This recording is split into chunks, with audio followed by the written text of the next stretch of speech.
नमस्कार, मी किरण अशोक सोनवणे. आज लोकशाहीचा उत्सव होतोय. खडकवासला मतदारसंघात माझं मतदान आहे.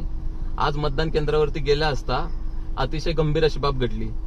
ऑलरेडी माझं कोणीतरी मतदान तिथं केलेलं होतं.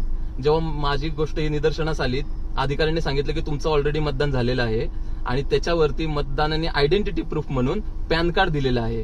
जे की पॅन कार्डचे शेवटचे 4 डिजिट त्यांनी मला दाखवले, जे की 255Q हे माझे नसून मी त्यांना माझं पॅन कार्ड देखील दाखवलं आणि मी केलेलं नाही मतदान अशी मी त्यांना रिक्वेस्ट केली. तरी देखील त्यांनी असं सांगण्यात आलंय की नाही, कोणीतरी करून गेलेलं आहे. जर हे आपल्या खडकवासला मतदारसंघात आणि जर महाराष्ट्रात घडत असेल तर ही खूप गंभीर बाब आहे. निवडणूक आयोगाने याची दखल घेतली पाहिजे. डॉक्टर बाबासाहेब आंबेडकरांनी आपल्याला जो अधिकार दिलाय, मूलभूत अधिकार दिलाय, एक मत, हे सगळ्यांचं, कोणत्याही जाती धर्म गरीब श्रीमंत त्याच्या प्रत्येक मताला ही सेम किंमत असेल. आणि जर हे असं घडत असेल, कोणतरी बोगस मतदान